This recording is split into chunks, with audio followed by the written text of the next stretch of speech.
out, we've gotten a phone call from the customer, and they've decided they want to do a few upgrades on this Chevelle besides what we had already talked about doing. One of the things he's requested is that we build an engine cover for the new LS engine that's going in it.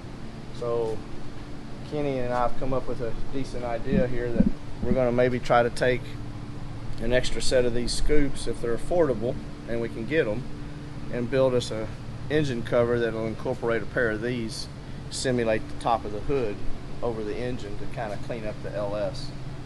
And then we may even try to incorporate an air filter into the use of those scoops also. So, okay. Smile for the camera. Yeah. So what we're going to be doing on this, the customers requested, they want to go ahead and change everything black to blue firewall. So let's go ahead and make a new one of these out of steel, and we'll put some nut certs in the firewall just to make it easier to do. Go ahead and get your booster and wiper off of there, and let's get all the lines and everything off. The core support, we'll paint all this blue too, so we're just going to need to strip it completely down. And while we have it down, we can go ahead and roll it outside and then degrease it and get the frame, suspension stuff all fresh and black and all that. So if you want to get started on that, we'll keep rocking and rolling with this one.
back to the Saxy Rod Shop channel, or the Rod Shop channel, whatever it's called this week.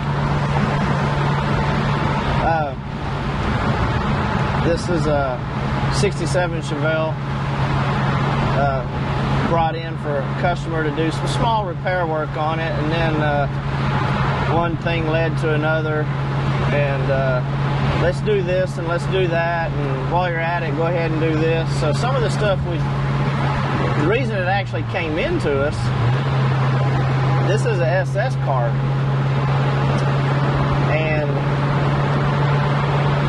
it had a 396 in it, Big Block, Muncie 4-speed, but it had a rattle in the motor. Well, come to find out, a lifter had mushroomed and chewed the camshaft up, and then all that metal went through the motor, through the bearings, scored some cylinders,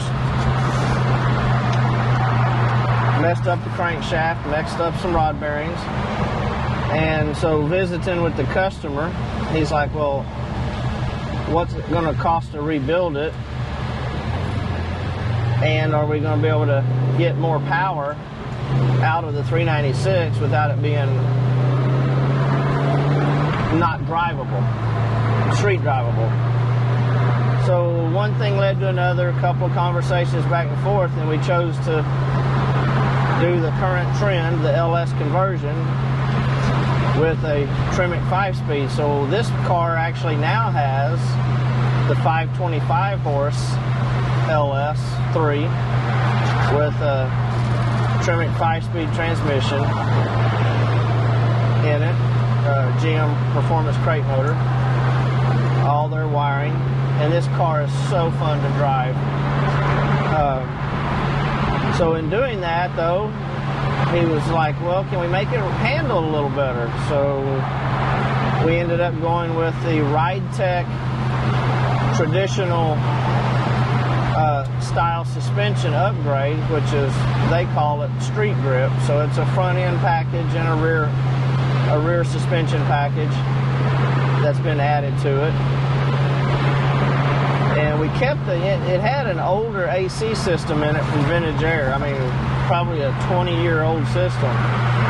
But we chose to keep that in the car because we didn't want to have to redo stuff to the dash and some stuff like that. So we kept that in it, but we adapted it to the Holley front accessory drive system that we've put on the car. With the small sanded compressor. So this has power steering now.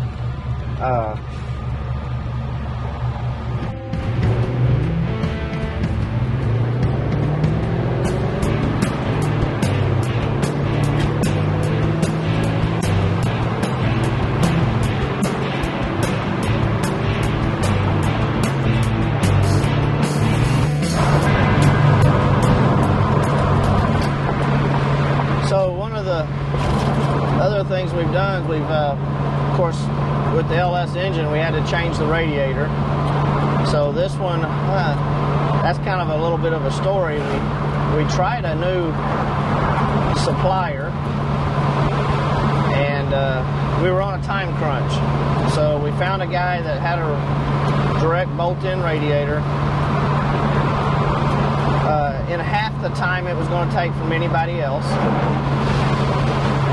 So instead of being 12 weeks to get a radiator, we got one in about 6 weeks, maybe 7. But when it comes in, look at the box, and the box is damaged. So we pull the radiator out. The radiator's obviously damaged, but then come to find out it was a mislabeled or packaged radiator, so it was the wrong radiator to start with.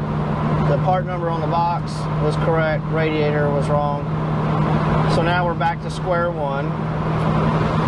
And this is holding us up on finishing things like the upper and lower radiator hose, because we made those out of stainless steel. And our air intake system, we needed the radiator to locate and fit all that, along with a little engine cover that we made.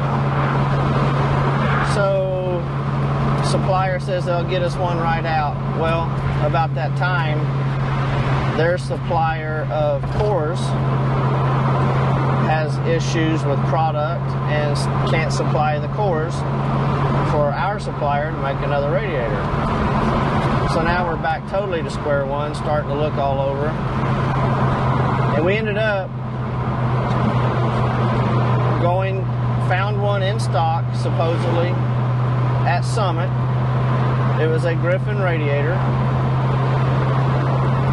We get this one in from Summit, correct part number on the box, open it up. It's also mislabeled from Griffin, mispackaged. Correct part number, wrong product in the box. So we call Griffin direct, just for the fact that we're a dealer for them, and let them know, hey, they've got possibly other product out there that's mislabeled. So they say they have the correct radiator sitting on the shelf, minus the electric fans. They will put the electric fans on one for us and ship it out that same day, and they did. So our 6-week radiator has turned into 10 weeks to start with. We get the radiator in, it's correct, we finish up everything else, get all the car done, get it started. So now we're on our, I would say, second test drive. I had actually test driven the car before. The car's doing really good. We're running currently about 60, 65 mile an hour in 5th gear, about 2,300 RPM, 24. This thing's got some pretty tall gear in it, or low gear in it, in the rear end. But all the gauges are actually doing good. Car rides nice, it handles good. New suspension. Got the windows down so we can hear the exhaust. It's not that hot here today. It's only about 92, right? 93.